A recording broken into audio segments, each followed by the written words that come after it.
Dans cette vidéo, on va regarder un exercice sur les équilibres chimiques où on met en jeu dès le départ une certaine quantité de réactifs mais également une certaine quantité de produits. L'énoncé nous demande si la réaction suivante est à l'équilibre si jamais on introduit une mole de CO, une mole d'eau, une mole de CO2 et 2 moles de dihydrogène dans un récipient. Donc on va noter ça ici en dessous. Les nombres de moles initiaux, ce qu'on a au départ, c'est une mole de CO, une mole d'eau, une mole de CO2 et 2 moles de H2. Donc on a déjà dès le départ tous les composés qui sont présents. Comment est-ce que je sais si cette réaction est à l'équilibre avec cette quantité-là ? Je vais écrire la constante d'équilibre. Et si ces différentes quantités respectent la constante d'équilibre, si j'obtiens la valeur de K en remplaçant dans l'expression de la constante d'équilibre ces différentes concentrations, alors je serai à l'équilibre. Donc la constante d'équilibre pour cette réaction, c'est la concentration en CO2 multipliée par la concentration en H2 divisé par la concentration en CO et divisé également par la concentration en H2O. Alors, en faisant l'hypothèse qu'on est dans un volume de 1 litre pour se simplifier la vie, on peut remplacer ici les différentes valeurs des concentrations. La concentration de CO2, c'est 1 mole dans 1 litre, donc c'est 1 mole par litre. De H2, c'est 2 moles par litre. Pour CO, c'est 1 mole par litre. Et pour H2O, c'est 1 mole par litre. Donc quand on calcule K, on obtient une valeur de K de 2. Or, on voit que ce n'est pas la même chose que le K qu'on nous a donné. C'est plus grand que 1,43 qui est le K de cette réaction-là. Donc le K est ici trop grand en fait. Si la valeur de K est trop grande, ça veut dire que ce que j'ai au numérateur, que ces valeurs-ci, elles sont trop grandes. Elles sont plus élevées que ce qu'il faudrait, ou bien que les valeurs qui sont au dénominateur, elles sont trop petites par rapport à ce qu'il faudrait. Donc pour compenser ça, il faut diminuer ce qu'il y a au numérateur, il faut diminuer les quantités de CO2 et de H2, donc il faut mettre un moins ici, il faut enlever quelque chose du côté des produits, et il va falloir augmenter d'une certaine quantité ce qu'on a du côté des réactifs. Et donc la réaction ici, elle va se faire dans le sens inverse de ce qu'on fait d'habitude.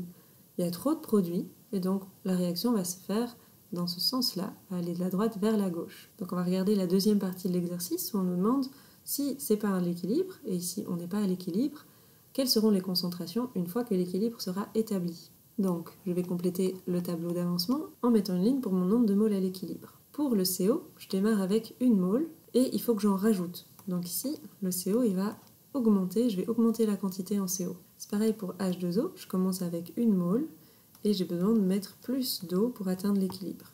Le CO2, il démarre avec 1 mole et j'ai besoin d'avoir moins de CO2 à la fin pour atteindre l'équilibre. Pareil pour le H2, je commence avec 2 moles et j'ai besoin de diminuer cette quantité. Et puis c'est un exercice comme d'habitude. Donc l'expression de la constante d'équilibre, je l'avais écrite juste avant. Donc je vais directement remplacer par les valeurs que j'ai dans mon tableau d'avancement. La concentration en CO, c'est 1-x divisé par 1.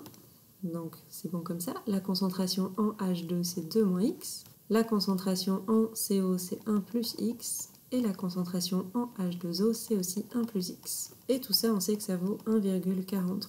Donc pour résoudre cette équation, je vais distribuer les parenthèses l'une sur l'autre. Et je vais obtenir x carré moins 3x plus 2 au numérateur et x carré plus 2x plus 1 au dénominateur. Ensuite, je vais enlever le dénominateur, je vais le faire passer de l'autre côté de l'équation et je vais obtenir 1,43 x carré, donc je distribue directement aussi, plus 2 fois 1,43, donc 2,86x plus 1,43, qui est égal toujours à x carré moins 3x plus 2. Et puis je continue ici, je vais faire passer tous les termes du même côté de l'égalité, et je vais obtenir comme équation 0,43x carré plus 5,86x moins 0,57 est égal à 0. Et ici j'ai une équation du second degré que je peux résoudre. Je vous laisse faire toute la résolution si ça vous intéresse. Je vous donne juste la réponse finale, les deux réponses finales qu'on obtient. On obtient d'une part 0,097 et la deuxième valeur qu'on obtient c'est moins 13,7. D'un point de vue chimique, la deuxième réponse elle n'est pas possible, on ne peut pas avoir moins 13,7 moles. Donc la réponse qu'on va conserver c'est 0,097. Donc je vais remplacer cette valeur dans mon tableau.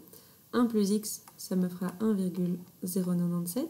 Ici, c'est la même valeur. Et 1 moins x, ça me fera 0,903. 2 moins x, ça me fait 1,903. Donc voilà les nombres de moles à l'équilibre. Et ce qu'on me demande, ce sont les concentrations. Donc n'oubliez pas de mettre la bonne unité. Les concentrations, ce sont les mêmes valeurs, mais en mol par litre.